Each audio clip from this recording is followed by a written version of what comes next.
Ok, ele vai pedir para vocês darem um ok aí no computador de vocês, né? Sara tá chegando. Vamos lá, Fátima, Mari, Patrícia, Sara, Eliane, Eugênia, Viviane, né? Também chegando. Bom, bom dia a todos. Então, pessoal, à medida que o pessoal for chegando, eu vou admitindo, né? Mas para honrar também o pessoal que chegou aí no horário, a gente vai iniciar. Bom, o planejamento, pessoal, é o seguinte: a gente está bem no momento de abordar as grandes filosofias que ajudaram a formar o espírito chinês, né? Esse espírito tão peculiar, contemplativo, espírito que é famoso na história pela sua criatividade, pela sua inventividade, mas também pela sua inspiração. Então, nós já vimos, como vocês sabem, o taoísmo, o confucionismo, o mosismo que foi visto na última aula. E hoje nós vamos ver o budismo, que é a última das filosofias, que não é autóctone da China, ao contrário das outras, né, que nasceram na China. O budismo não nasce na China, mas ele vai cumprir um papel assim fundamental, fundamental na alma do povo chinês. Como não é uma filosofia que nasceu na China, né, e que depende de eu explicar para vocês questão de quem fundou, onde surgiu, porque eu poderia simplesmente começar a partir do momento que o budismo chega na China, sem explicar para vocês o que que é o budismo, quem que fundou e etc. Mas eu não trabalho assim, eu acho que ficaria incompleta o nosso encontro, então eu resolvi consagrar dois encontros a essa questão do budismo. O primeiro, a gente vai abordar o budismo em geral, o segundo, quando ele chega na China e como é que ele se transforma no budismo chinês, dando origem, inclusive, às grandes escolas de artes marciais, né? Que são duas grandes vertentes que nós temos lá, que é o Shaolin do Norte e a Udan, né? Que é das montanhas Udan, que tem inspiração taoísta, mas que recebeu influência budista. Então, eu vou começar a compartilhar aqui os nossos slides. Quem participou há alguns anos daquela minha aula de preparação para a primeira turma que foi na viagem ao Butão, à Terra dos Himalaias, vai lembrar um pouquinho desses slides que foram os slides que eu utilizei naquelas aulas específicas. Então vamos lá, share, vamos compartilhar aqui, ok, vamos agora ampliar aqui. Tá aparecendo para vocês, pessoal? Tá. Ótimo. Eu vou maximizar aqui. Daí eu só peço, né? Eu não fechei o microfone de vocês, peço para que vocês mesmas fechem, né? O microfone de vocês para que a gente possa trabalhar um pouquinho melhor e fica mais confortável para todo mundo. Então, pessoal, a questão do budismo é muito interessante, né? Hoje nós temos historiadores se debatendo com relação principalmente à data em que Siddhartha Gautama, né, o Buda apareceu sobre a Terra, né? Comumente é aceito que ele apareceu entre 600 e 400 anos antes de Cristo. Essa idade está sendo recuada, já existem historiadores falando em até 300 anos antes de Cristo. O que se sabe com certeza é que ele com certeza surge na Ásia e numa região que, à época, né, as regiões não estavam, principalmente as regiões fronteiriças da Índia com a atual Índia, com o atual Nepal, não estavam definidas, né? E ele surge numa região chamada Lumbini, né? Que hoje geograficamente, pertence ao Nepal, mas que na época isso ainda pertencia ao que se chamou na época há alguns séculos atrás, de Hindustão. É por isso que, de alguma forma, ele era, de certa forma, filho da Índia, mas sabemos hoje que, geograficamente, se fosse para cravar o local do nascimento dele, ele nasceu nessa região do Nepal. Uma região muito interessante, né? Aqui nós temos um cercadinho em Lumbini, né? Mostrando mais ou menos onde os historiadores acreditam que seja o local de nascimento do Buda, um nascimento, né? Aqui mais existem alguns marcos, de certa forma. Esse aqui até lembra uma pirâmide, né? E que Ele nasce no que na época a gente já viu isso em relação à China, e isso era verdade também em relação a outros países fronteiriços, né? Hoje, como a Índia, o Nepal, cidades-estado, né? E ele vai nascer numa dessas cidades-estados, né? Chamada Kapilavastu. Essa cidade Capilavasta era, não era, alguns imaginam que era um grande reino, né? Na verdade, era mais uma das cidades-estados, das várias que havia no Industão da época, mas era uma cidade importante, de certo renome, e que tinha como soberano o rei Suddhodana e a rainha Maia, né? Respectivamente os pais, né? O pai e a mãe do Buda. Nascimento, como de todos os avatares, que foi predito, né? Se diz que o nascimento de Gautama, né? Siddhartha Gautama, e esse termo Gautama também significa pastor, de certa forma, né? O pastor da cidade, né?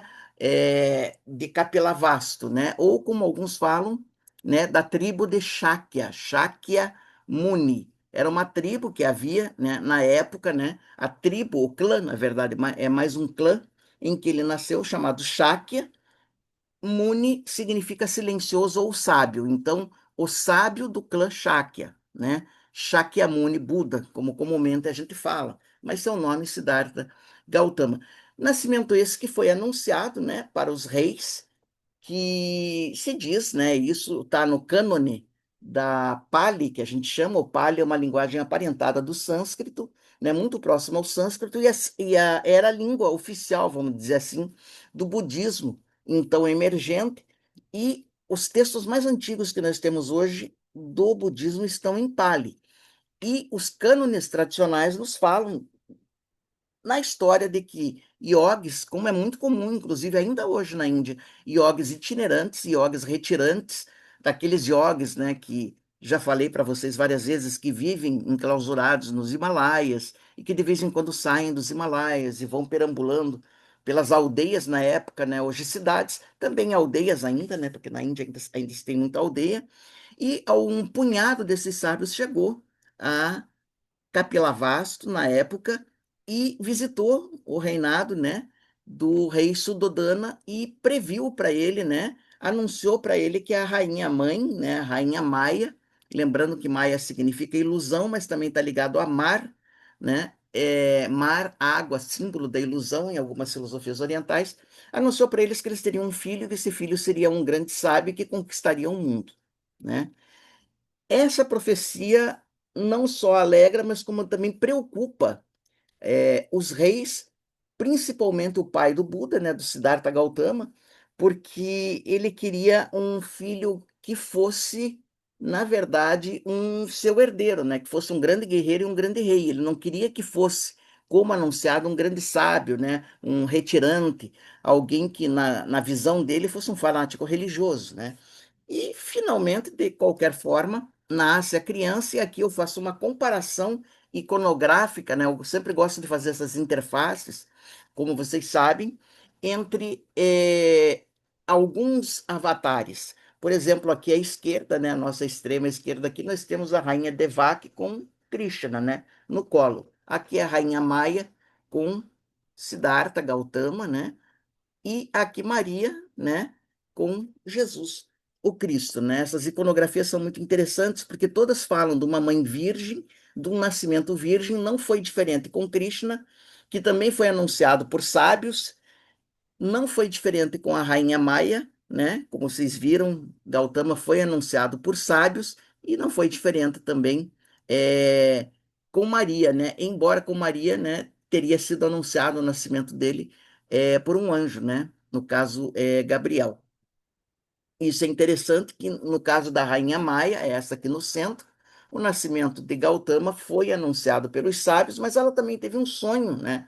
Um sonho interessante em que um elefante branco, né, entrava no seu ventre e se transformava numa criança, né? O elefante é um símbolo auspicioso no Oriente e um elefante branco significava abundância, significava sabedoria e etc. Logo após ela engravida, isso sem ter tido, segundo, né, o cânone, relações com o marido, né? E se pressupôs que seria, né, a criança seria o tão aguardado avatar, o tão aguardado sábio, né?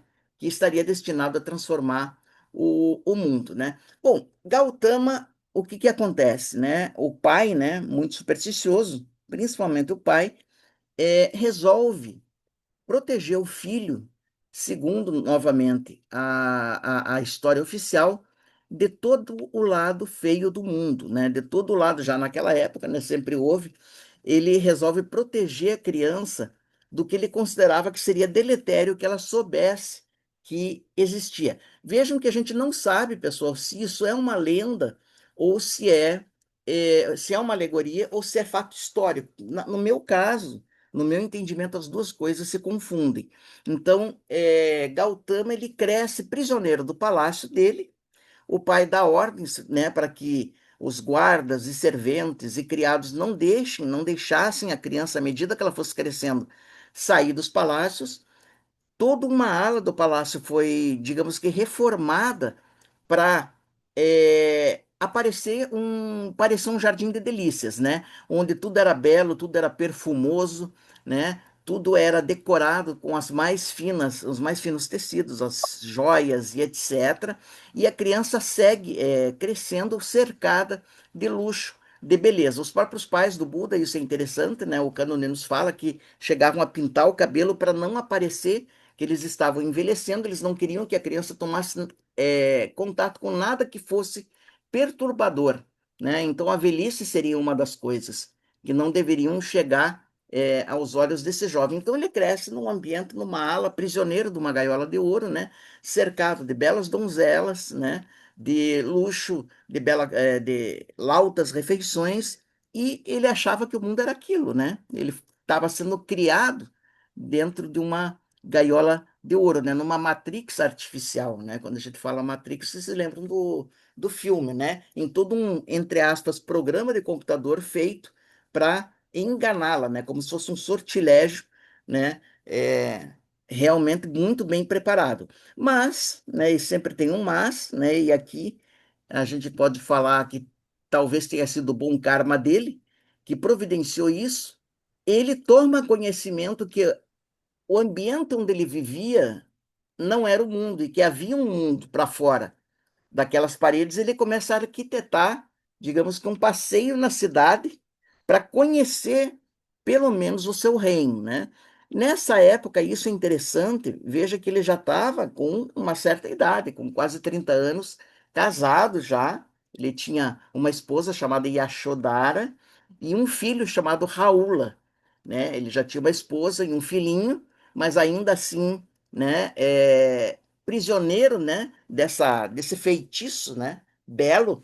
Ele arquiteta com um cocheiro, né, um cocheiro, um dos seus empregados, um escape do palácio. Só que esses planos, isso é interessante, chegam, né, aos ouvidos do pai dele, né? E o rei Suddhodana resolve facilitar esse escape do Siddhartha Gautama, mas antes disso ele manda maquiar a cidade,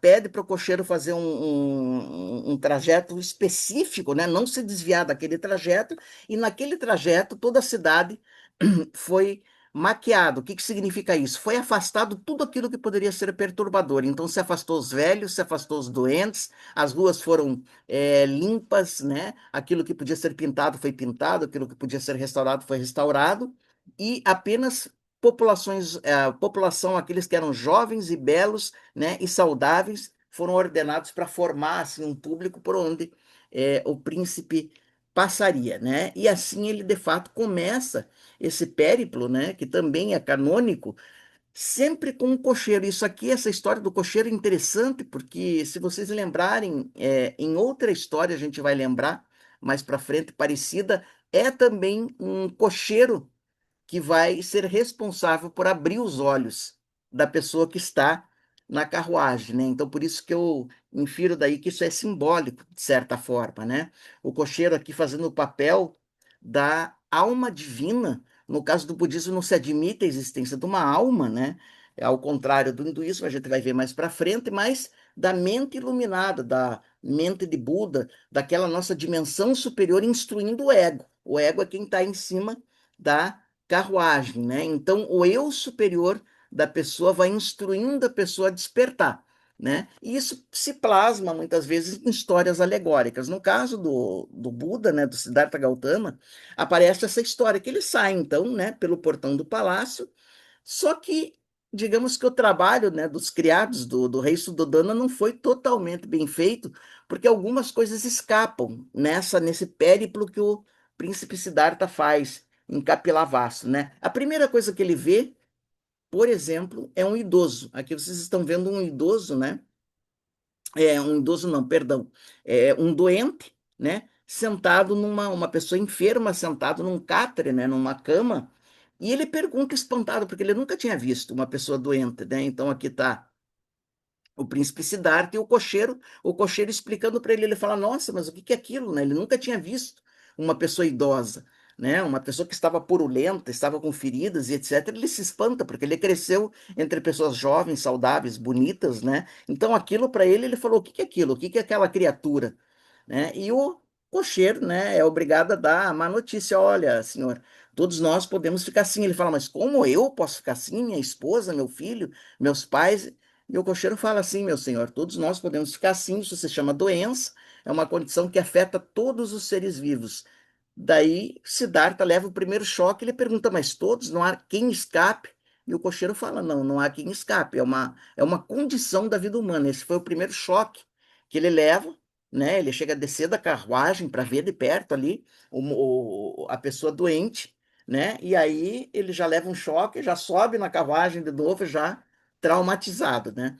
O périplo continua e em seguida ele vê uma pessoa idosa, né? Andando aí com três pernas, né? A terceira bengala. Novamente ele para a carruagem. O que que é aquilo, né? Ele nunca tinha visto uma pessoa cuja feição estava decrépita, né? A pele enrugada. Ele só tinha visto pessoas jovens até então e ele pergunta o que que é aquilo, né? E o cocheiro novamente é obrigado a dar uma notícia dizendo que aquilo era um velho, né? Que todos atingiriam a velhice. Esse é o segundo choque, o segundo trauma de Gautama, né? Mas ele fala, como eu vou ficar assim? Eu que sou jovem, esbelto, forte, minha esposa que é linda, meus pais que aparentam juventude vão ficar assim, né? Que como eu falei para vocês, eles pintavam o cabelo, queriam fazer aparecer uma imagem jovem, né? E o cocheiro fala assim: todos nós, inexoravelmente, ficaremos assim, né? É normal, né, que o corpo vá atingindo a sua decrepitude. Aí,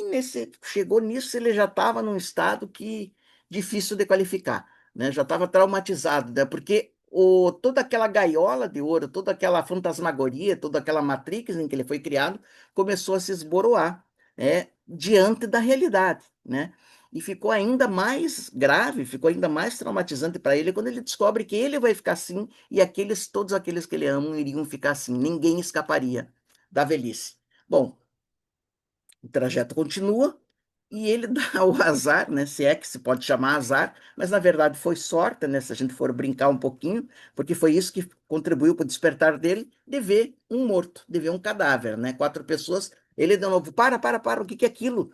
Né? Pergunta para o cocheiro dele. E o cocheiro fala, senhor, ali é um morto. Ele fala, mas o que que é um morto? Daí o cocheiro fala, olha, todos nós vamos chegar num momento que nossa vida vai acabar. Mas como assim acabar? Vai acabar. A nossa força vital simplesmente vai se esvair e nós vamos desaparecer. Ele, mas como desaparecer? Vamos deixar de viver? Vamos deixar de ser? O que que vai acontecer com o meu eu? E o cocheiro fala, olha, a gente não sabe, mas é o fim natural de todos os seres, e não só dos seres humanos. Isso vai ocorrer com animais e plantas também. Aí ele já está num estado assim de horror, né, de estupefação, é, sensacional, né, traumatizante. Daí ele fala, mas como? Vai acontecer comigo? Vai acontecer com a minha esposa, com meu filho, com os meus pais, com as minhas, né, como todo príncipe, né, que se prezasse da época, com as minhas concubinas, né, com todos aqueles que eu conheço e amo? Sim, todos nós estamos destinados àquilo que o senhor está vendo, a desaparecer. E mais, né, o corpo, né, se diz que já estava aí num estado de decomposição, já estava cheirando mal, né? E ele pergunta, mas o que que é isso? O que que é esse cheiro? Porque ele foi criado também, né? Foi ordenado que ele só sentisse, que seu olfato só sentisse cheiros, né, e odores que fossem agradáveis, fossem perfumosos, né? Ele sente o cheiro da putrefação e ele, horrorizado, pergunta o que que é aquilo. e ele não só descobre que todos nós, né, vamos desaparecer, que todos os nossos corpos vão deixar de funcionar, como disse o, o funcionário dele, né, o cocheiro, além do mais, né, para culminar tudo, ainda iriam apodrecer, né? Então imagina o estado desse ser, né, desse jovem que foi criado no mundo de ilusão, né? Então aí ele já nem falava mais, né? Ele já estava jogado ali no, na carruagem dele, né? Simplesmente em profundo choque. E finalmente se diz, né? Foram quatro visões que ele teve. Ele avista um homem diferente de todos os outros que ele já tinha visto, uma pessoa diferente de todas as outras que ele já tinha visto, que era um asceta. E o que impressiona ele, né? Aqui nós temos o Gautama, né? O Siddhartha Gautama. O que impressiona ele nesse ser humano era a serenidade da sua face. A serenidade era um tipo de feição, de olhar, de postura que ele nunca tinha visto em ser humano nenhum. E ele novamente pede para parar, né? Isso dá um raio de esperança para ele, em meio àquele cortejo de horrores que ele estava vendo, né? O mundo dele, simplesmente, físico e psicológico, estava desmoronando, mas ele tem um raio de esperança nessa visão e ele pede para parar e pergunta novamente para o cocheiro quem era aquela criatura que o impressionara, né? Pela serenidade, pela postura. E o cocheiro fala: esse é um asceta, meu senhor, né? Um samana, né? Um sado, né? Um renunciante, uma pessoa que se dedica. Mas o que que é um renunciante? O que que é um sado, né? O que que é um swami, né? E já naquela época havia a tradição, né, muito antiga dos swamis, né? Dos swamis itinerantes, né? Lembremos, nunca nos esqueçamos que o Buda, né, Siddhartha Gautama, é filho da Índia. É filho da Índia, é filho do yoga. Ele era, né, um kshatriya, né, dos grandes clãs ou castas, na verdade, depois veio a virar castas, né? Ele era da casta kshatriya, que junto com a casta brahmana eram as castas assim mais prestigiosas, né, que tinham acesso a, digamos que, também a filosofia, né, e uma delas era realmente a filosofia da renúncia, dos Vedas, né, de se estudar os fins últimos da existência, e ele descobre que aquela pessoa era justamente uma dessas pessoas que saiu para buscar respostas e que as encontrou, justamente para aqueles dilemas que estavam atormentando ele, né? E com isso ele volta para o palácio, né? Aqui novamente, né? Então, aqui resumindo, né? Ele vê um morto, né? Ele vê um velho, um doente e um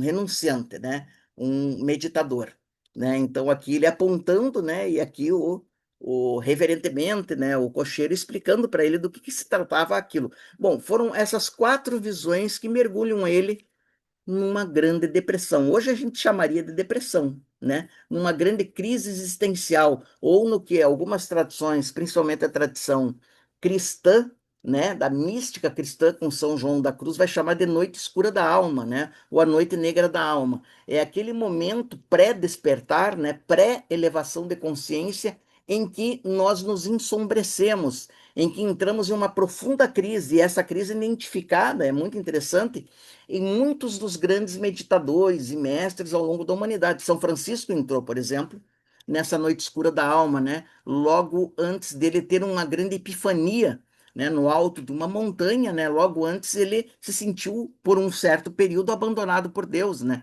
Se diz que ele urrava, né, por Deus, ele chamava, clamava por Deus e se sentia abandonado, né?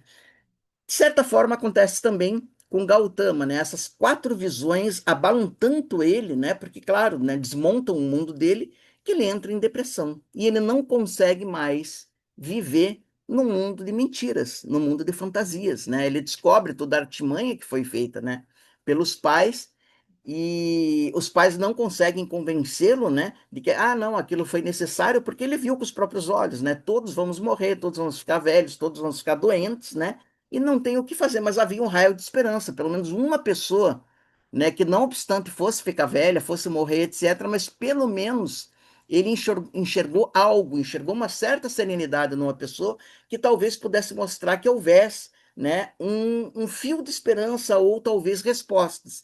E é justamente o que ele decide fazer. Ele decide abandonar o reino, né? Aí, nessa época, ele já tinha cerca de 31, 32 anos, né? Já não era mais jovem, tão jovem assim, e ele resolve abandonar o reino, abandonar inclusive a sua esposa, o seu filho, e poeticamente, no cânone é dito, né, que ele escapa enquanto todo o palácio dormia, com a ajuda novamente do seu fiel cocheiro, né? Do seu fiel cocheiro, né? Aqui o cocheiro, aqui é mais uma lâmina, né? Mostrando ele contemplando o asceta, porque era justamente essa serenidade que Gautama buscava. Ele falou: se isso existe em algum lugar, eu vou buscar. Eu vou achar, e mais do que isso, eu vou resolver o problema da morte, da velhice e da doença. Eu vou resolver esses três problemas, não mais apenas para mim, mas para toda a humanidade. E aqui nós temos uma lâmina mostrando, né, um slide mostrando que nesse ponto ele corta os cabelos, e daí vem a tradição budista de raspar os cabelos em sinal de renúncia, né, em sinal de abandono, em sinal de ascetismo, veste o famoso manto laranja, né, é o manto dos swamis, na Índia todo swami, né, quando realmente entra para a antiga ordem dos swamis, que tem várias ramificações, dos renunciantes, ele veste em verga, né, o manto laranja, cor do fogo, cor da transformação, que o velho ego, né, vai ser calcinado, né, vai ser queimado, vai ser purificado, transmutado numa coisa nova, né, por isso a cor do fogo, né, e aqui o cocheiro, né, explicando para ele, trazendo um cavalo, se diz que ele escapa num cavalo branco, né? E ele faz um juramento, né? E se diz que essa noite em que ele faz isso, né, era uma noite de lua cheia, por isso que a lua cheia é tão também associada ao Buda. Se diz que ele nasceu numa lua cheia, fez essa renúncia numa lua cheia e veio a falecer numa lua cheia. Por isso que a lua tem um papel muito importante na iconografia budista. Ele faz esses votos perpétuos de renúncia. E a partir daí, ele se torna um asceta. E aqui eu trouxe uma foto real de um swami, de um asceta, né, de um sadhu, né, de um renunciante da Índia moderna, né? É no que Gautama se transformou na época. Ele vai viver nas florestas como ainda hoje. Na Índia se tem como tradição todo aquele que se destina a essa descoberta, existe a tradição de que vá para a natureza, que abandone casa, abandone família, abandone pertences, inclusive é relativamente comum na Índia, ainda hoje você veja, desde a época, né, do Buda e antes dele, ainda hoje, pais de família, né, inclusive depois de que os filhos estiverem criados, que a esposa estiver bem alimentada e puderem cuidar de si, largarem tudo isso, renunciarem a tudo isso e saírem à busca, à cata de um guru, né? A cata de alguém que possa lhes instruir, de um mestre, né? Eles entram na grande tradição dos sábios, dos renunciantes, dos ascetas, né? Dos sabanas, dos sadhus, né? Então é no que Gautama, naquela época ainda jovem, se transforma, né? Aqui um outro slide mostrando. Então isso é muito interessante quando vocês virem na Índia moderna de hoje, né? Os yogis, os sadhus, os swamis, era no que o Buda se transformou e ele vai praticar por anos austeridades, né? O que em sânscrito a gente vai chamar de tapas. O que que são tapas? Austeridades. Existem muitas linhas no hinduísmo que preconizam determinadas práticas para acelerar esse despertar. Algumas das menos razoáveis recomendam fortes austeridades, mortificação do corpo, em outras palavras, que hoje, né, hoje entre aspas, né, entre as grandes escolas do hinduísmo, essas escolas que recomendam isso são consideradas as menos razoáveis, as mais inferiores, mas o Gautama estava tateando na época, né? Ele estava buscando e ele entra por uma dessas vertentes e vai praticar austeridades. Então se diz que ele chega a um grau máximo de austeridade em que ele vivia apenas com alguns grãos de arroz por dia e com a água que ele encontrava ali no riacho ou na chuva, e ele chega num estado realmente bastante preocupante, né? De saúde, bastante preocupante, físico, né? Mas aquilo, segundo essa tradição, era desejado, porque em contrapartida poderia despertar o espírito. E junto com isso, evidentemente, que ele é iniciado em algumas linhas de yoga. Nunca nos esqueçamos que Siddhartha Gautama, o Buda, era filho da Índia, filho do yoga. Foi um yogi, né? Foi um grande yogi, e dentro do budismo de hoje, a grande tradição do yoga está presente, só que ela se transforma no yoga budista, né? Mas ele praticou algumas escolas de yoga e disse que o avanço dele foi tão rápido, tão surpreendente, que ele chegou a se equiparar com os vários mestres que ele ia se encontrando. Mas quando isso acontecia, ele já não se satisfazia mais e ainda se sentia incompleto. Ele ainda sentia que as grandes questões da velhice, né, da doença e da morte ainda, né, os fins, as causas e os, né, o início e o fim, né, primaciais da existência ainda não tinham sido esclarecidos, e ele continuava. Encontrava um novo mestre, né, e começava tudo de novo, né? Então ele de fato se torna esse renunciante, né, ambulante, né? Aqui temos mais um slide, né, mostrando, né, esse empenho do Gautama em fazer todas essas austeridades, e entre elas estava, claro, a grande tradição da meditação, de se silenciar os sentidos, né? Os cinco sentidos, e tentar mergulhar mais a fundo em busca de um sentido superior que pudesse, de certa forma, esclarecer, que pudesse iluminar, alumiar, né? Todos os grandes problemas da existência. E aqui é muito interessante, né? Bem exatamente nesse ponto, o Cânone nos fala de uma coisa muito interessante que aconteceu com ele quando ele estava ali se esvaindo, né? Doente, magro, com fome, praticando, né, realmente os tapas, as austeridades. Ele escuta. Segundo alguns, era uma cantora que estava andando, segundo outros, ela estava num barco, né? Mas uma jovem cantora que estava dedilhando uma vina. Vina seria o equivalente a um alaúde, né? Um violão, e ela estava cantando uma musiquinha mais ou menos assim: ó, meu violão, né? Vou traduzir para vocês, como se fosse, né? Ó, meu violão, se a sua corda estiver demais esticada, não terei música. Se ela estiver frouxa demais, eu também não terei música. E quando ele escuta isso, ele tem um insight de que o caminho do meio, um dos grandes ensinamentos do budismo, era o mais recomendável, nem austeridade demais, né? E nem uma vida de languidão, né? De dissipação. E aí ele volta a se alimentar, ele volta a se alimentar, e nesse momento ele estava cercado de cinco discípulos, né? Ou companheiros, na verdade, não eram discípulos, companheiros dele, que se chocam, consideram que aquilo tinha sido uma traição aos votos que eles tinham feito e abandonam ele, né? Mas ele volta a se alimentar, se fortalece, e a partir daí sim, resolutamente, ele se dirige à famosa árvore Bodhi, que hoje a gente sabe que é uma figueira, uma descendente, segundo, né, a tradição dessa figueira original, ainda está, né, na cidade de Bodh Gaya, né, que foi a cidade, o local, aí sim, hoje, sem dúvida, na Índia, né, na Índia, distante do local onde ele nasceu, né? Essa árvore, ele se senta sobre essa árvore para se aprofundar ainda mais na meditação, e ele fez um juramento que não se levantaria dali enquanto não se tornasse um Buda, né? Buda em sânscrito, um iluminado, um plenamente iluminado. E é nesse momento, né, quando ele está às portas da iluminação suprema, né? Claro que isso vai levar um tempo, que se diz que o demônio Mara, né? Mara na iconografia budista é o equivalente ao nosso Satã do cristianismo, né? Resolve tentá-lo com todo tipo de artimanha que ele tinha, né? Então ele primeiro tenta, né, assustar Gautama, né, com imagens horrorosas de monstros, de guerra, de ataques, de assombração, de morte, e etc. E Gautama fica impassível, né? Como isso não dá certo, Mara desiste dessa primeira investida, né? A gente vê no texto que essa foi a primeira investida, o primeiro assalto do inimigo, né? Ele tenta por uma outra via, né? Manda donzelas seminuas bailarem na frente de Gautama para ver se aquilo demoveria ele, né? Do seu intento. Isso também não funcionou, né? Gautama permaneceu impassível, né? Não cedeu aos desejos e permaneceu se aprofundando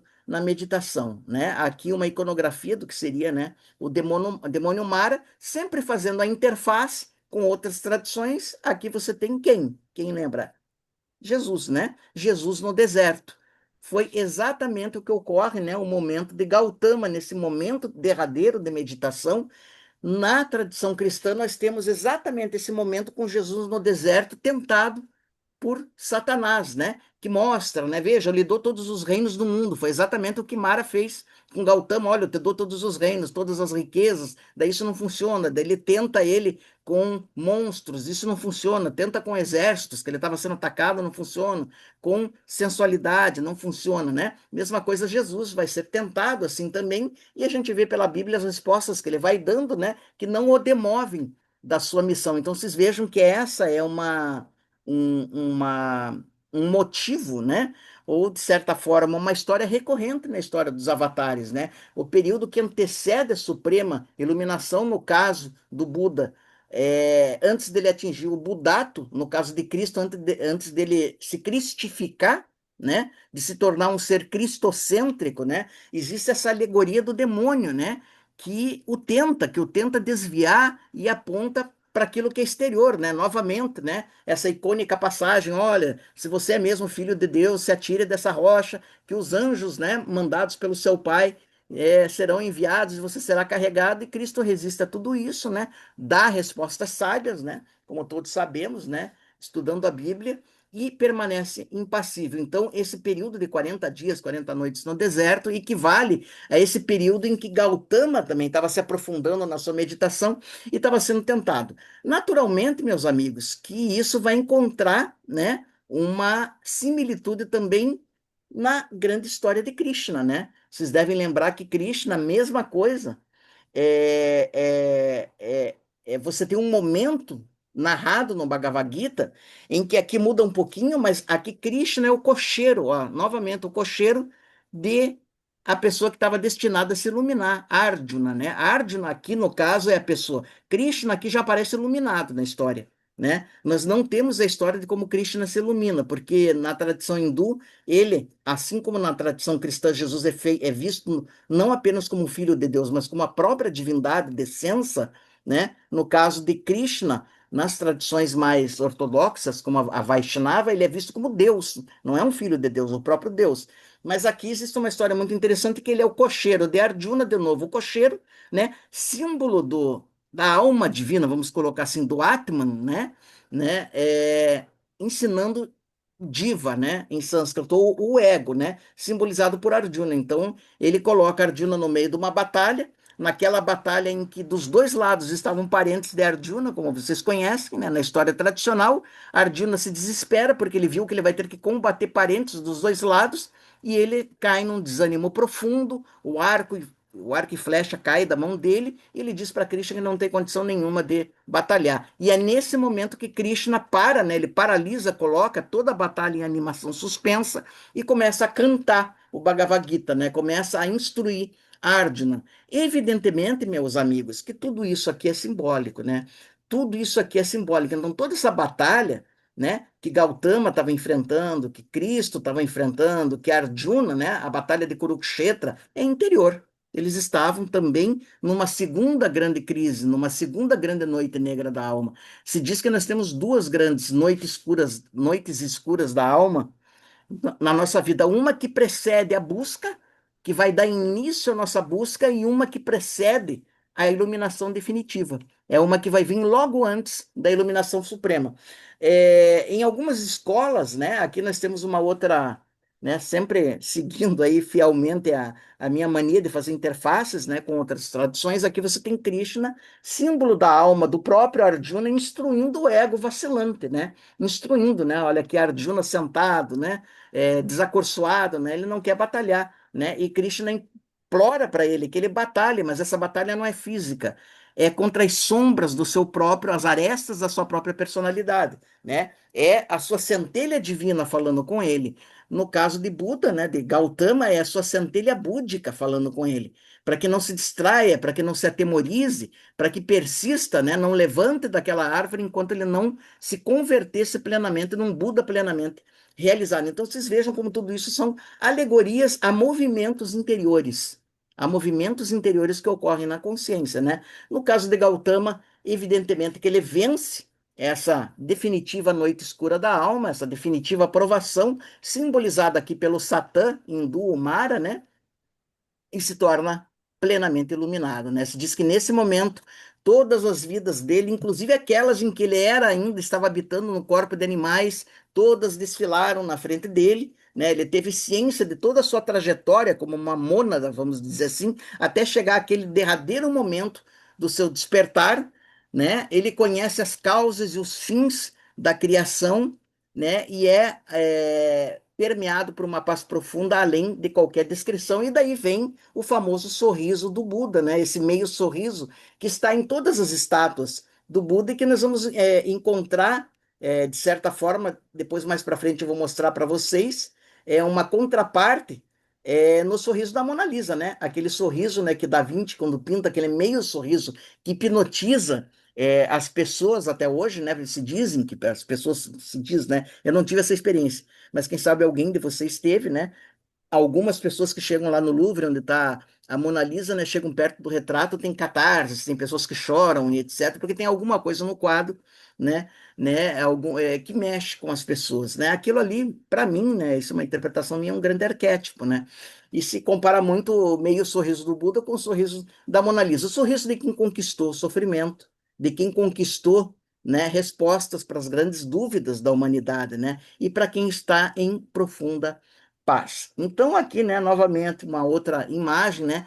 Quando Krishna supera, né, ou melhor, Arjuna supera a sua crise, ele sobe de novo na sua carruagem e finalmente luta, né? Luta contra quem? Contra os seus fantasmas internos, né?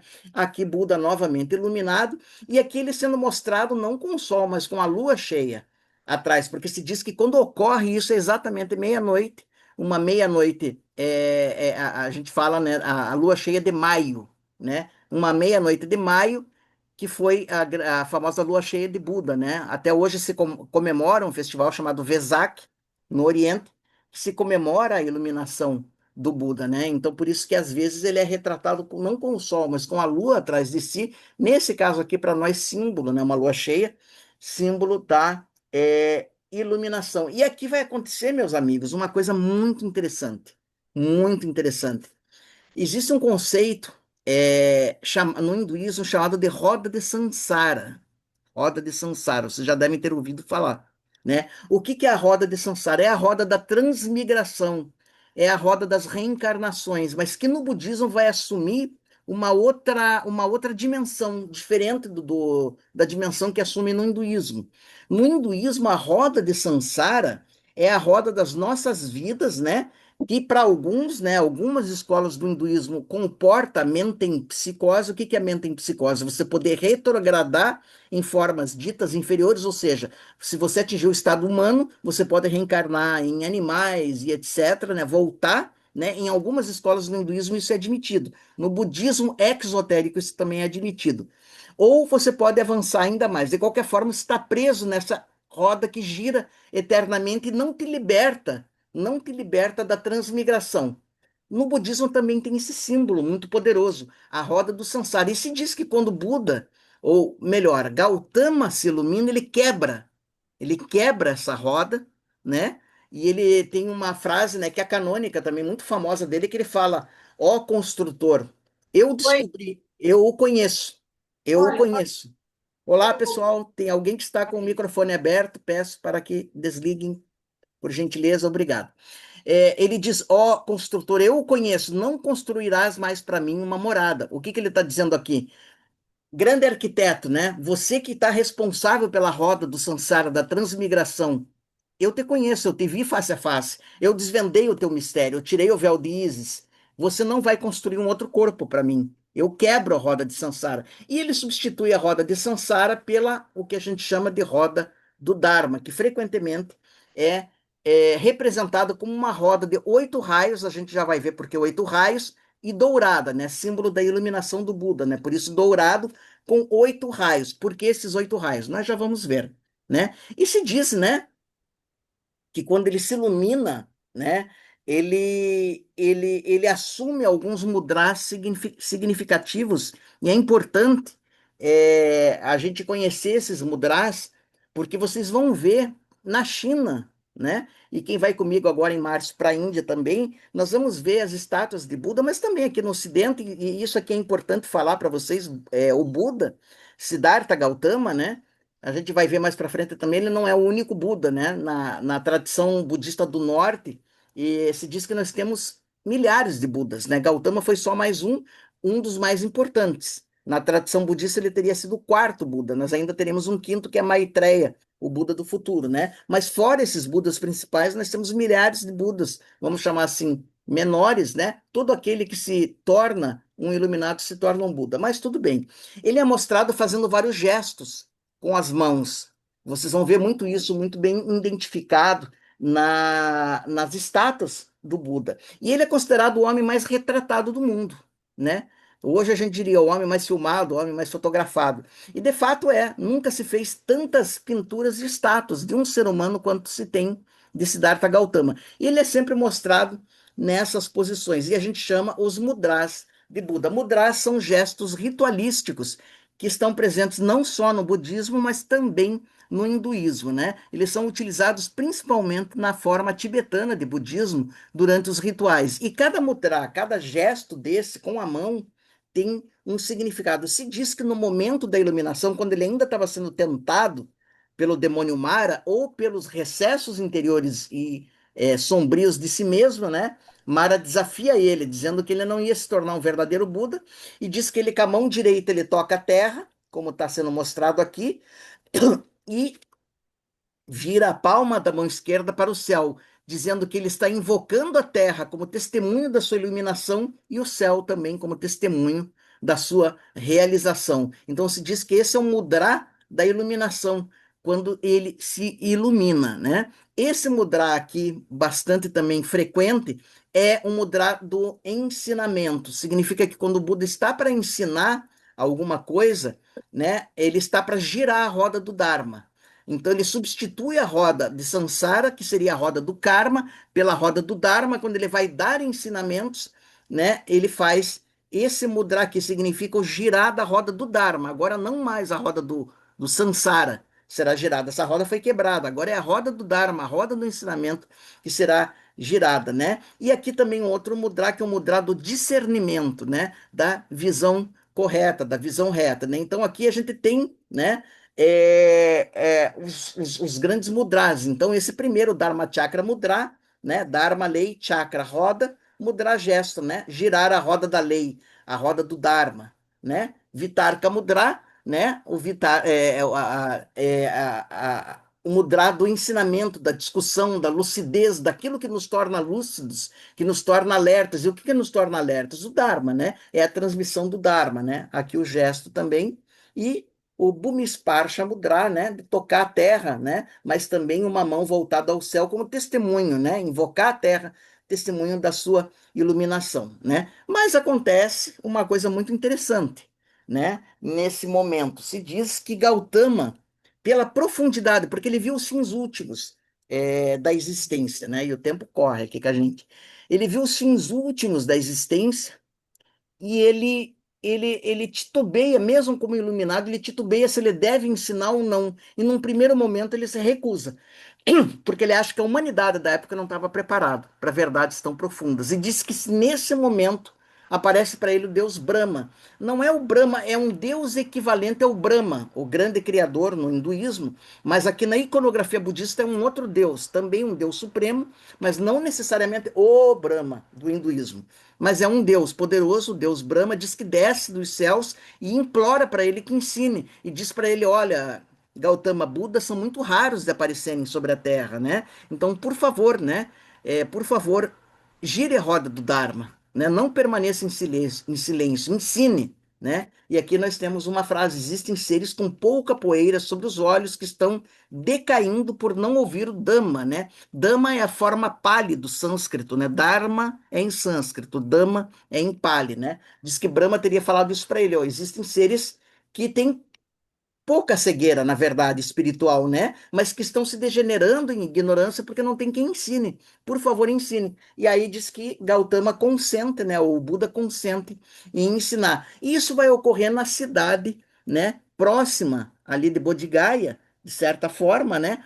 Que é a cidade de Sarnath. Sarnath é o Parque dos Cervos. Era conhecido na época como o Parque dos Cervos, ainda hoje é conhecida como o Parque dos Cervos, né? Aqui vocês têm uma foto de Sarnath, e ele se dirige, né? Porque Buda vai passar 80 anos, ele vai viver até 80 anos, ele vai passar subindo e descendo ali as margens do Ganges, né? Toda a Índia ensinando, né? E o primeiro lugar em que ele chega é Sarnath, esse famoso Parque dos Cervos, um lugar muito agradável, né? Um parque, na verdade. E lá quem que ele vai encontrar? Quem que ele é visto, por incrível que pareça? Aqueles primeiros 5 colegas dele que o tinham abandonado, quando ele tinha abandonado as austeridades.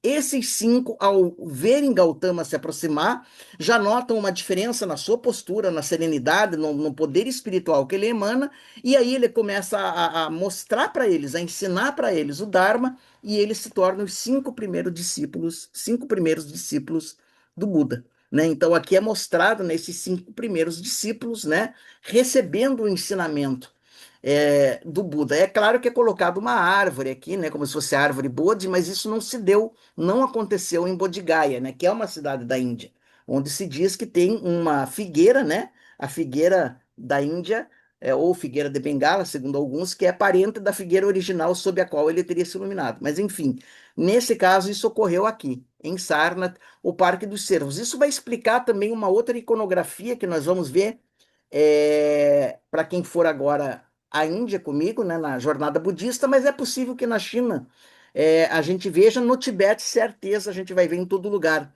que eu vou mostrar mais para frente para vocês, que é um brasão em que você tem 2 cervos ou 2 veados, né? Veados, né? Não viados, né? Perdão. Veados, né? 2 veados olhando, né? Protegendo uma roda do Dharma. Isso é uma alusão ao Parque dos Cervos, né? Ao Parque dos Cervos, onde Buda girou pela primeira vez a roda do Dharma. A gente vai ver esse símbolo, né, mais para frente. E se diz que aqui ele dá os primeiros 4 ensinamentos, as primeiras 4 nobres verdades, ou as 4 realidades para os espiritualmente enobrecidos, né? Primeira verdade, não tem como escapar. Aqui a Terra é o salão do sofrimento. Existe o sofrimento. Essa é a primeira nobre verdade. Então, se você nasceu, em algum momento da sua vida, você vai experimentar um dissabor. É da natureza do mundo composto, do mundo material, do mundo que é formado, de certa forma, por elementos antinômicos, por elementos que não se conjugam completamente, é um plano de disputa, de atrito, né? De mistura, não é um plano simples como os planos espirituais, que se diz que são planos simples de uma única energia, aqui é um plano composto, você vai experimentar o sofrimento, né? A segunda, tudo bem, isso aqui já não é uma verdade muito animadora, mas você tem a segunda nobre verdade. Existe uma origem para esse sofrimento. Aí já começou a melhorar um pouquinho, né? E a origem para o sofrimento é nada mais, nada menos do que a ignorância e o desejo, né? Em alguns ensinamentos se fala primeiro ignorância, em outros ensinamentos se fala o desejo. Mas desejo pelo quê? Por aquilo que é perecível. Você tentar encontrar a paz, tentar encontrar a iluminação, tentar encontrar aquilo que transcende tudo aquilo que é mutável, justamente naquilo que muda, que se transforma, né? Eu sempre dou o exemplo do carro novo, que quando a gente compra, né? Pelo menos para quem gosta de carro, né? Fica tão entusiasmado que pelo menos nas primeiras 2 semanas você está em estado de graça. Na terceira semana não tem diferença do carro que você está, né? Do sentimento que você está sentindo para o carro que você vendeu. É mais um veículo. E quanto mais passar o tempo, ele mais vai se tornar um carro comum, embora tenha mais tecnologia embarcada, seja mais confortável, tudo bem, tudo isso é muito bom do ponto de vista físico, mas ele não vai apaziguar aquela ansiedade ou aquela felicidade que você pensou ter quando você comprou, porque são elementos fugidios, são elementos que não podem conferir para nós estabilidade psicológica. Então é aí que Buda falou do desejo ou do apego ou o que está atrás de tudo isso da ignorância, ou seja, você tomar uma coisa pela outra, você buscar aquilo que é permanente, aquilo que é um nível de consciência que não muda mais, que seria a iluminação, a paz, como se diz na Bíblia, né? A paz que foge a todo entendimento, a paz profunda, né? Você buscar em coisas que são mutáveis. Essas coisas são necessárias, a gente tem que usar, né? Mas jamais buscar nelas alegria, né? Respostas para os nossos sofrimentos ou uma alegria imperecível. Elas podem, quando muito, nos dar satisfação, e satisfação momentânea. Ok, a gente usufrui, tá tudo certo, né? no seu devido lugar é muito bom, mas jamais tomá-las por aquilo que elas não são, ou seja, por sucedâneos de estados que só podem ser atingidos por uma introversão, por uma alquimia interior, né? Então, essa é a origem do sofrimento, né? A terceira nobre verdade, né? A gente já identificou a origem, é que tem um fim, né? Essa é a boa nova, né? Quando Cristo fala, né, que ele veio trazer a boa nova, ele estava se referindo a essa terceira, de certa forma, a gente pode fazer um link com essa terceira nobre verdade do Gautama. Tem um fim, gente, né? Viver não é necessariamente sofrer. Embora a primeira nobre verdade diga isso, não é necessariamente para algumas pessoas que se dedicam a práticas especiais.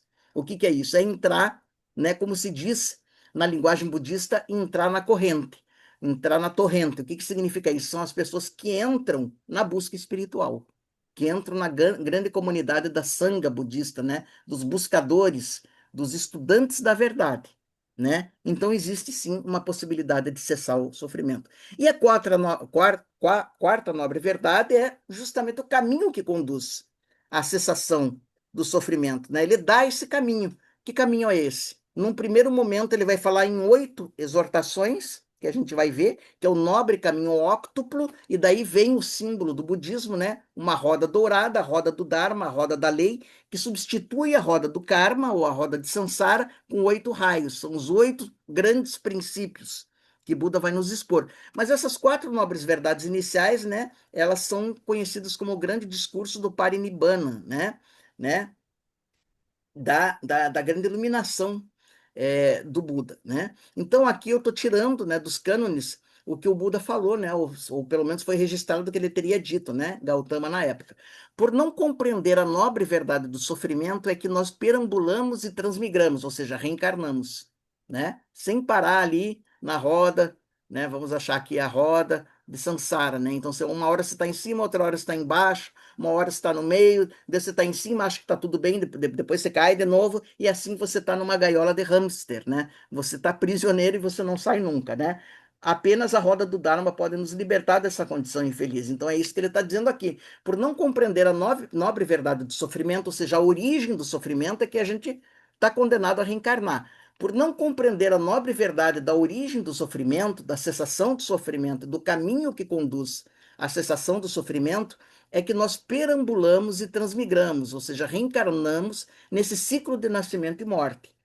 E já por compreender e penetrar essa mesma nobre verdade do sofrimento, da origem do sofrimento, da cessação do sofrimento e do caminho que conduz à cessação do sofrimento, não há mais vir a ser a nenhum estado, ou seja, não há mais reencarnação, não há mais transmigração. A roda de Sansara, a roda do karma é quebrada, ela é substituída pela roda do Dharma, você se torna um Buda e não é obrigado mais a reencarnar, você está livre, né? Então, aqui nós temos em sânscrito, né? O sofrimento é conhecido em sânscrito como dukkha, né? A primeira nobre verdade, né? E aqui nós temos uma parábola muito famosa no budismo para ilustrar bem essa primeira nobre verdade do sofrimento, que se diz, né, da semente de mostarda, né? Se diz que uma jovem, quando o Buda já era o Buda, né, já era um iluminado, um mestre que estava ganhando fama, né? Diz que essa jovem se chamava Krishna Gotami e ela busca em prantos o Buda porque o filho dela tinha morrido.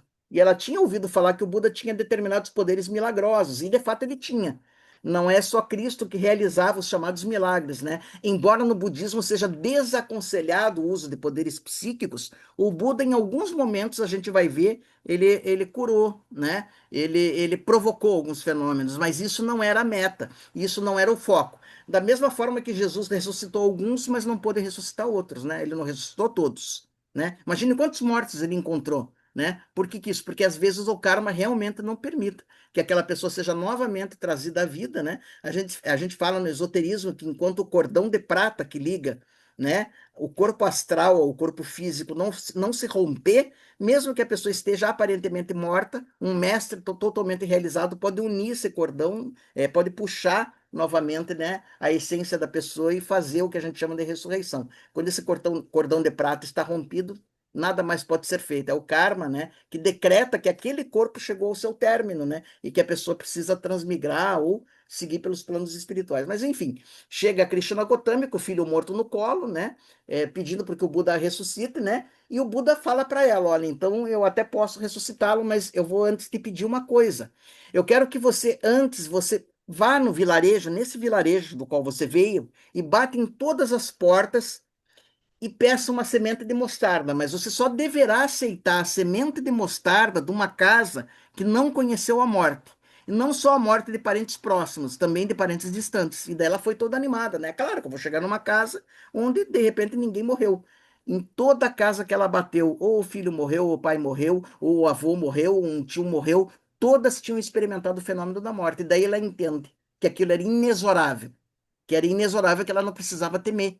E daí, quando ela volta ao Buda, ele explica, né, que aquilo fazia parte da vida, que aquilo era uma transmigração natural e que, no caso do filho dela, até seria prejudicial trazê-lo novamente à vida, porque ele precisava seguir, de certa forma, isso seria impedir o progresso, seria impedir o progresso daquela criatura que precisava seguir, né, no fluxo natural das coisas, né? Segunda nobre verdade, a vidya, né, ignorância, né, a verdade da ignorância. A terceira nobre verdade, como é que se essa ignorância, a avidya, com a sabedoria, que é vidya, em sânscrito, né? Quarta nobre verdade, Aryashtamarga. Aryashtamarga, o nobre caminho óctuplo, né? Aqui estão os quatro raios. E que nobre caminho óctuplo é esse? É esse aqui, pessoal. Esses são os quatro raios, né? Os 8 raios da roda.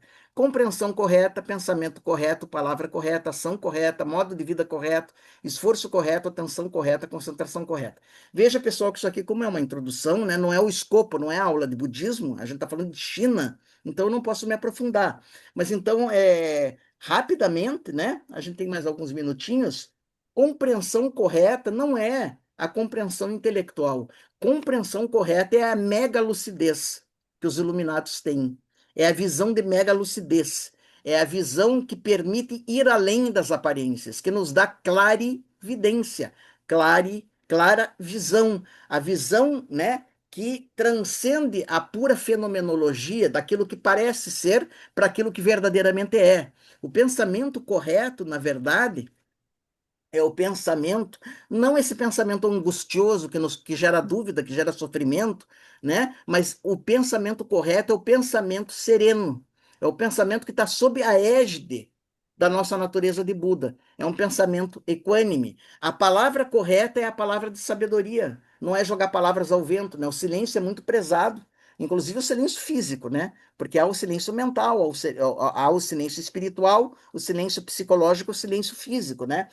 O silêncio físico também é muito prezado entre os budistas, né? Sabe aquelas pessoas que têm boca de caçapa, de tramela, sei lá do que, né? Que falam sem parar, parece uma matraca, né? E isso não é muito recomendado no budismo, porque quanto mais você fala, mais você se enrola, mais causas kármicas você gera. Porque às vezes tem grande chance de a palavra ser uma palavra incorreta. A palavra correta é a palavra que nasce dos recessos interiores da sabedoria, né? A ação correta é a mesma coisa, né? A ação de uma pessoa que está na busca espiritual é a ação que não vai gerar karmas negativos, é a ação que tem por trás de si a sabedoria. E assim por diante, o modo de vida. Então, cada nobre verdade, cada injunção desse nobre caminho óctuplo, daria uma semana de explicação aqui, dá para fazer um curso sobre cada uma delas. E daí vocês têm, então, né? Aqui é a Rebeca e o Mohan, porque eu fiz uma brincadeira com o pessoal na outra turma, né? Eu perguntei para o pessoal, por exemplo, né? Se são a Rebeca ou o Mohan. Daí o pessoal falou, claro, aí todo mundo está vendo a Rebeca e o Mohan, mas não são a Rebeca ou o Mohan.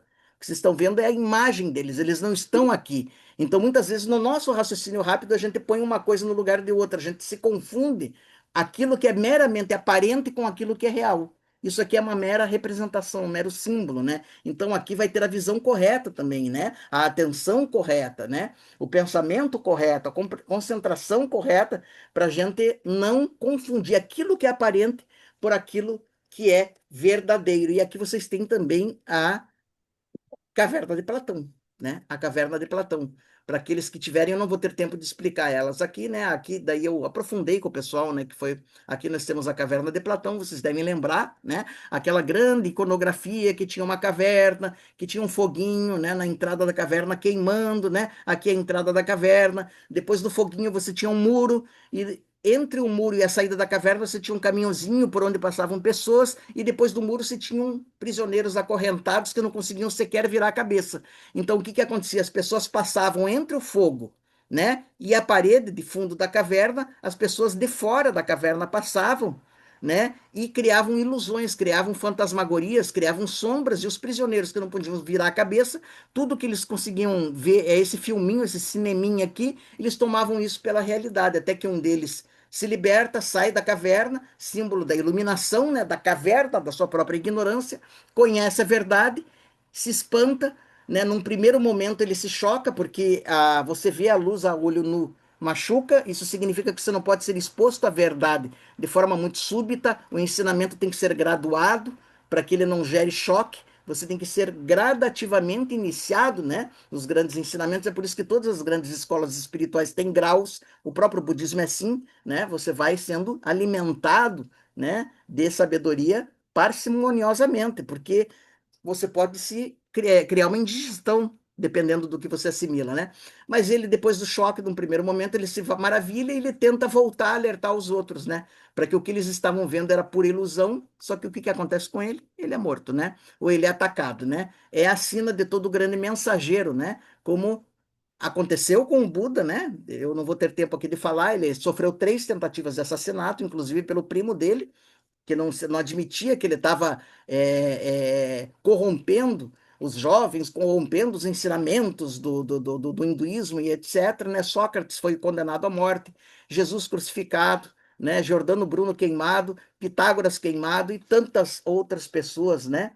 A própria Hipátia de Alexandria, quem não viu, recomendo muito que vocês assistam o vídeo. Vocês que são mulheres, é importante ver essa grande astrônoma e sábia, né? Hipátia de Alexandria, que também infelizmente, ser viciada pelos primeiros cristãos, né, que não admitiam a sabedoria, né, que ela contrariava aquilo que era aceito. Enfim, então isso nos mostra, né, que todo aquele que atinge a verdade, que o Buda não foi diferente, pode vir a ter alguns dissabores por parte daqueles que ainda estão em ignorância. Meus amigos, até aqui, tá? Aqui continuaria, né? Esse é um curso que a gente dá sobre budismo, né? Que a gente se aprofunda bastante e etc., que não é o caso aqui. Mas na próxima aula a gente vai ver como é que esse budismo, depois da morte do Buda, ele vai chegar nos países fronteiriços da Ásia, né? E como é que ele vai chegar na China? E como é que ele se transforma na China para dar origem ao budismo que a gente chama de Chan. Budismo Chan, que vem de Dhyan, Dhyan vem de Dhyana, Dhyana é a raiz sânscrita, né? Dhyan, da meditação, Dhyan vira na China Chan, que vira no Japão depois Zen. O Zen, né? O budismo Zen é o budismo chinês Chan, introduzido no Japão, então são corruptelas de uma frase que se remete à frase Dian. Então, aqui, pelo menos, vocês têm uma primeira ideia de quem foi o Buda, né? De como surgiu o budismo, onde ele surgiu o budismo e seus principais ensinamentos. Evidentemente que não se resume apenas, né, no nobre caminho óctuplo e nas 4 nobres verdades, isso se estende, né? Se diz que o Buda deu 84 mil ensinamentos. Se diz que ele deu 84 mil ensinamentos, muitos desses públicos e alguns outros mais reservados, né? E que hoje nós temos 3 grandes escolas de budismo. Eu vou falar na próxima aula, que é a escola do Theravada, que é a escola que pega o sul da Ásia, a escola do Mahayana, que é um pouquinho posterior, e a escola que é o budismo tibetano, do Tantrayana, ou Vajrayana, ou Mantrayana, que se diz que é uma escola que se formou a partir dos ensinamentos mais esotéricos e secretos do Buda. Então, meus queridos, é mais ou menos isso. Para introduzir, né, o budismo, né, não tem como a gente se aprofundar. E agora eu abro para, se vocês têm alguma pergunta ou algum comentário, fiquem à vontade para fazer. Como é que foi para vocês? Foi compreensível? Deu para assimilar? Adorei a aula, Jamil. Muito obrigada. Gratidão. Depois você põe o nome dessa para a gente olhar da Atlântida, né? A, uma mulher que você falou que é para a gente depois procurar a história. Sim, eu vou por Hipátia de Alexandria. A de Alexandria. Vale muito a pena. Eu não só vou fazer isso, eu acho que eu tenho o filme no YouTube, eu vou pôr o link do filme, que vale a pena vocês verem, viu? Para vocês verem como sábios, né? Em todas as épocas eles são confrontados, né? Por aqueles que não compreendem. Meus amigos, dado o Eu adiantado tenho da. uma pergunta, Fale, Jamil. fale, Fátima, claro, claro. Pode ser até uma pergunta boba, mas como eu não tinha o conhecimento, todas aquelas rodas de oração, desde as pequenas até as gigantes que a gente encontrou lá em Ladakh, no Nepal e tal, todas elas têm a representatividade dos 8 caminhos? Na verdade, não necessariamente. Aquelas rodas de oração são máquinas de oração que nasceram no Tibete. Elas têm uma similitude, elas lembram a roda do Dharma, mas o principal objetivo delas, na verdade, é porque em cada máquina daquelas você tem uma série de micros mantras dentro, de pequenos Sim, mantras, sim, né? E eles, sim. segundo eles, você girando elas sempre no sentido horário, que é o sentido que se Aham, faz o giro no budismo, né? Você espalha simbolicamente, ou segundo alguns espiritualmente, aqueles mantras pelo ambiente. Então, não é necessariamente uma representação do nobre caminho óctuplo, mas sim desse espalhar desses mantras. É o equivalente às prayer flags, às bandeiras de oração, que o vento bate e leva, né? Aqueles mantras, sim, né? Então, seria mais ou menos sim. isso. Então, essas rodas de oração são ligadas ao budismo tibetano? É? Elas têm mais representatividade no budismo tibetano, e como o budismo tibetano vai influenciar Mongólia, Nepal, e muitos outros, né, Butão, né, você vai encontrar as rodas de oração, né, e na verdade onde houver tibetanos no mundo, você vai encontrar, né, rodas de oração que podem ser enormes, né, vocês lembram, né, que tinham umas que a gente empurrava, né, que eram enormes, né, grandes tambores, né, nos mosteiros, Sim. até as manuais, pequenininhas, né, que você pode ficar girando. E o mantra nacional, né, do Tibete, que eles ficam, né, o Om Mani Padme Hum, né, o Om Mani Padme Hum, né, que é o mantra que as rodas mais têm dentro, né? Eles ficam mentalizando aquilo e eles imaginam aquilo se espalhando. Obrigada. Tá bom, meus irmãos? Espero que vocês tenham gostado. Dado o adiantado da hora, hoje eu não vou fazer meditação, mas deixo uma tarefinha, vai ficar nosso próximo encontro, para que vocês façam uma reflexão depois sobre essa crise que o Buda entra. Se vocês em algum momento já entraram numa crise parecida, de buscar respostas e não encontrar, né? Aquela crise que muda um paradigma de vida, né? Tudo aquilo que você acreditava até então passou a não ser, a não ser mais suficiente para responder aos paradigmas, né? E o que veio depois disso? Como é que você sai dessa crise? E faça uma comparação com o caminho que o Buda, que o Siddhartha seguiu, né? De buscar, mesmo que primeiro às cegas, né? Mas de buscar respostas, né? Essa é a grande jornada da vida humana, tá bom? Gratidão a todos, né? E até o nosso próximo encontro. Obrigada. É, Até gente, Até. bom semana ótimo para final todo de semana. Valeu. Tchau, Obrigada. mundo. tchau, tchau.